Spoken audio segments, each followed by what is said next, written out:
मौलाना अंसार रज़ा को मैं चर्चा में वापस लाना चाहता हूँ।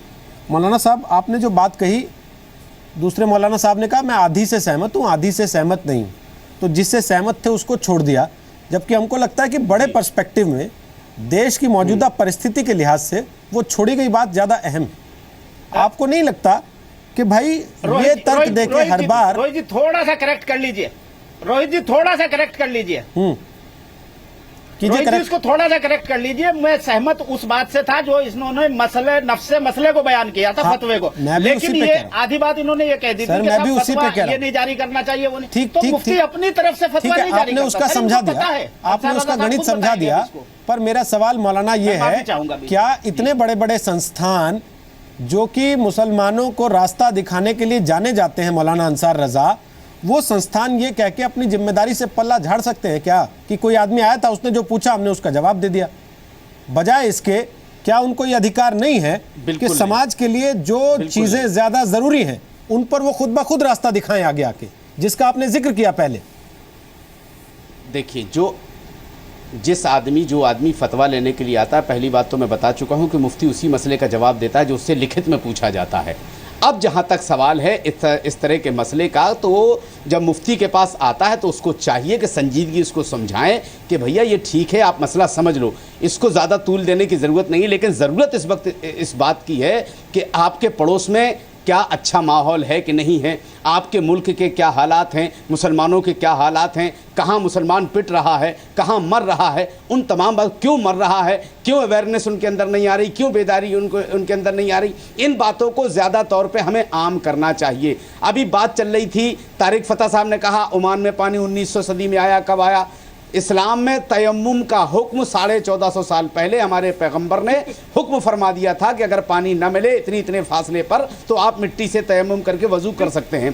असल ये है कि तयम्मुम का जो मसला है या वज़ू का जो मसला है वो नमाज के लिए ज़रूरी है, बगैर वज़ू के नमाज नहीं होगी, ये पूरी दुनिया जानती है। उसमें बहुत बड़ा तमाशा करने की ज़रूरत नहीं थी कि हम नकली दाढ़ी लगा करके कौन जाएगा नमाज़ पढ़ने के लिए, कौन जाएगा वज़ू बनाने के लिए, सब। दूसरी बात, जो लोग बिग लगा करके जाते हैं वो भी जानते हैं कि हम बिग के ऊपर से मसा करेंगे तो नहीं होगा, इसलिए कि वो असल हालत में नहीं है। तारिक फ़तह साहब ने टोपी का तस्करा किया है, मौलाना आज़ाद की टोपी कोई नहीं लगाता, हम किसी की नकल नहीं करते, हम अपने पैगंबर की नकल करते हैं। हमें मौलाना आज़ाद की नकल करने की जरूरत नहीं है, हमें अपने पैगंबर की नकल करने की जरूरत है। जो टोपी हम लोग लगाते हैं वो मसा करने के बाद लगाते हैं, मसा करने से पहले नहीं लगाते। अंसार रज़ा, एक तो आप इसे अपनी टोपी पे सवाल ना माने, मुझे ऐसा लगता है कि बजाय टोपियों में जाने के जिस बड़े पर्सपेक्टिव में आप बात कर रहे हैं उस बड़े पर्सपेक्टिव की तरफ ध्यान जाना चाहिए जो कि आमतौर पे मिस हो जाता है। वरना फतवा तो तारिक फ़तह इस बात पे भी आ गया कि संगीत सुनना हराम है। बात से फतवा तो तारिक फ़तह इस बात पे भी आ गया कि संगीत सुनना हराम है। फतवा इस बात पे भी आ गया कि कैमरे से तस्वीर खिंचाना हराम है। सलमान खान पे फतवा आ गया, सानिया मिर्जा पे फतवा आ गया। उन्होंने टेनिस खेलना छोड़ दिया क्या? उन्होंने अपना कपड़ा बदल लिया क्या? या दुनिया उससे पीछे चली गई, आगे निकल गई क्या उन फतवों से?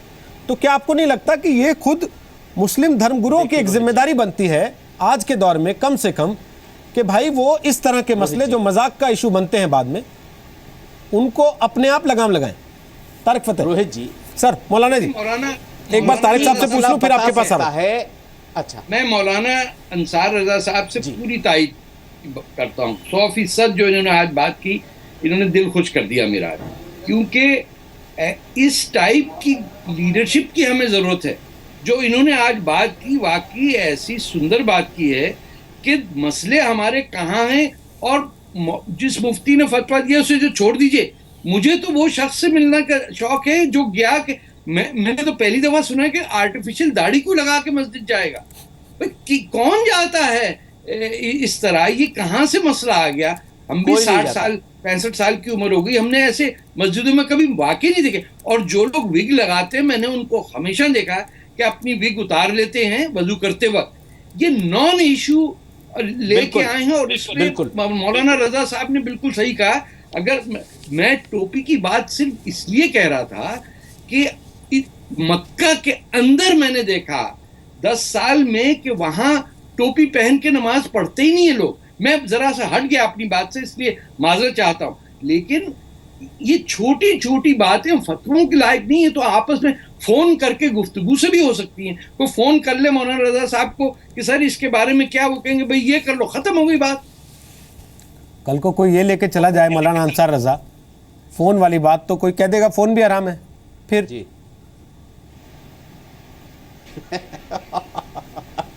नहीं रोहित जी, ऐसा नहीं है। देखिए होता क्या है, हमारे यहाँ फ़िक़ह में जो मसले मसाइल की किताबें हैं उसमें बहुत सारी चीज़ें वाज़ेह, जैसे आपने अभी तज़किरा किया म्यूज़िक का, तो हमारे यहाँ मज़ामीर हराम है लेकिन दफ़ जायज़ है। दो बातें हैं उसमें, वो तारिक साहब भी जानते हैं और मौलाना आबिद साहब भी जानते हैं। हमारे यहाँ दफ़ जायज़ है, जिसमें संगीत हो, म्यूज़िक हो, वो हमारे यहाँ जायज़ नहीं। जैसे अभी बरेली के मुफ्ती साहब ने गेम के लिए कहा है, अरे साहब आजकल इस वक्त की ज़रूरत ये नहीं है कि कौन सा बच्चा गेम खेल करके अपने जहन को कहाँ भटका रहा है। आजकल पढ़ा लिखा ज़माना है, हमारी बात कौन कितनी मानता है, कितने लोग फतवे को मानते हैं। सानिया मिर्ज़ा के ख़िलाफ़ फतवा आया, सानिया मिर्ज़ा आज भी चड्डी पहन करके गेम खेल रही है। सलमान खान के ख़िलाफ़ फतवा आया, सलमान खान आज भी मूर्ति रख करके पूजा कर रहे हैं। हमारा इस्लाम का जो मकसद है, हम सिर्फ मसला बता सकते हैं, मानना ना मानना उनकी अपनी मर्जी है, मसला थोपा नहीं जाएगा, शरीयत में ज़बरदस्ती नहीं है। हम सिर्फ मतलब उलमाए किराम ने सानिया को बता दिया ये कपड़े इस्लाम में जायज़ नहीं, सलमान खान को बता दिया मूर्ति इस्लाम में जायज़ नहीं, लेकिन वो कर रहे हैं, उनकी अपनी मर्जी है, उन्हें खुदा के जवाब देना है। हमारा फ़र्ज था, हमने बता दिया, लेकिन खत्म हो गई बात। एक चीज़ है मौलाना साहब, जिसको आप सानिया के लिए जो ड्रेस की आप बात कर रहे हैं उसे टेनिस शॉर्ट्स कहते हैं। आपकी जानकारी के लिए बता देता हूँ। आबिद साहब, मैं चलते चलते बस आपसे लास्ट में एक कमेंट लेना चाहता हूँ। वो जो भी है, मैं तो देखता नहीं हूँ मैं। हाँ ठीक है आबिद साहब, मैं चलते चलते लास्ट में आपसे कमेंट लेना चाहता हूँ। वो ये कि धर्म गुरुओं की भी, धार्मिक संस्थानों की भी अपनी कोई जिम्मेदारी होती है।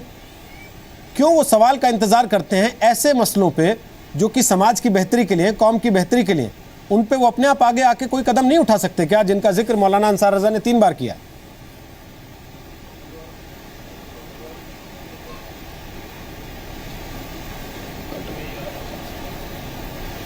आबिद साहब, मेरी आवाज आ रही है आपको? रोहित जी, आपकी आवाज कट गई है।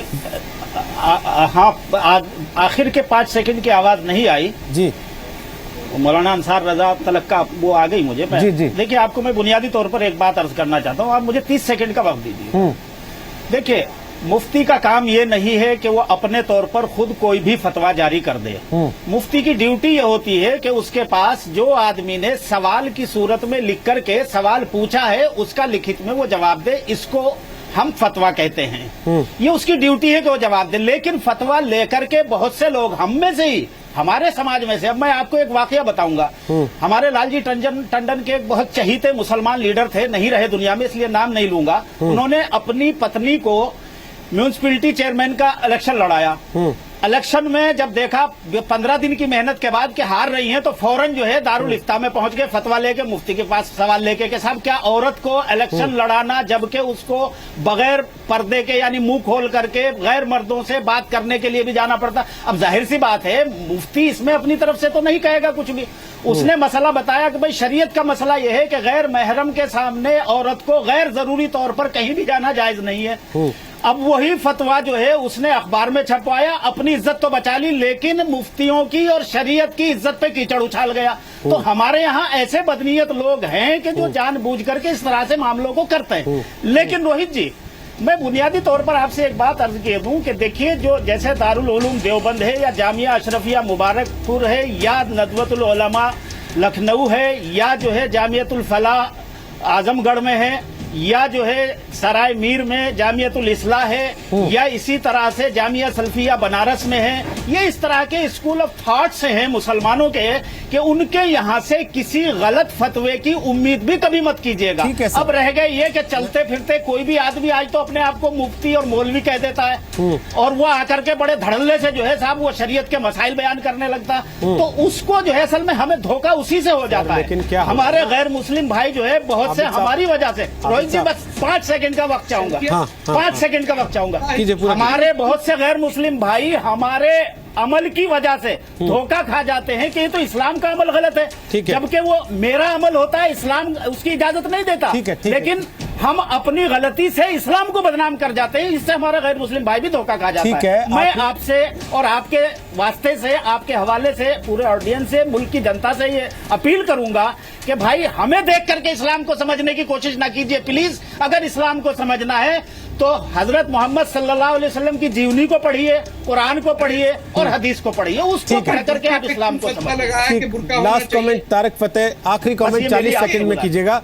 सवाल ये है मेरा कि भाई ये कह रहे हैं कि हमें देख के तय ना कीजिए, लेकिन ऐसे कितने मौलाना टीवी पे आ जाते हैं सर जो बकरे की गर्दन काटने की तुलना भिंडी काटने से कर जाते हैं, और उसके बाद फिर ये कहा जाता है कि मजाक क्यों बनाया जा रहा है।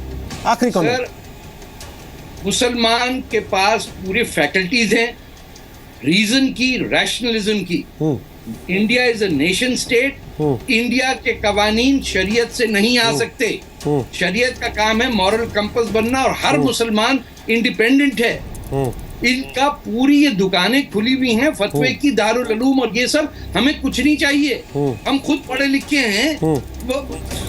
जो जानने वाला इस्लाम जानता है, ये क्यों हमें बताने वाले? माफ कीजिएगा, दारुल उलूम के खिलाफ आप बोलेंगे, हम बर्दाश्त नहीं करेंगे। दारुल उलूम देवबंद वो है जिसने मेरे मुल्क को आजादी दिलाने में बहुत अहम किरदार अदा किया है। सुनिए ना, फरंगी महल वो देखिए, है, झगड़िए नहीं, बड़े अच्छे से आप सब लोग अपनी बात रख रहे हैं। दुनिया में भाई कोई किसी का अपमान नहीं कर रहा है सर। सबसे बढ़िया मुल्क है, मेरे देश से बढ़िया देश कहीं नहीं मिलेगा। ठीक आपका देश पाकिस्तान जो है आज इंसानियत का, आबिद साहब देखिए, आज आपके यहाँ इंसानियत नहीं। आबिद साहब कहाँ चले जा रहे हैं? आबिद साहब कहाँ चले जा रहे हैं? समय ऑलरेडी निकल चुका है। और मेरे दारुल उलूम में और उन पे मत कमेंट कीजिए। ठीक, तारिक साहब खत्म करें। क्या तो प्राइवेट प्रॉपर्टी बना लिया इस्लाम को?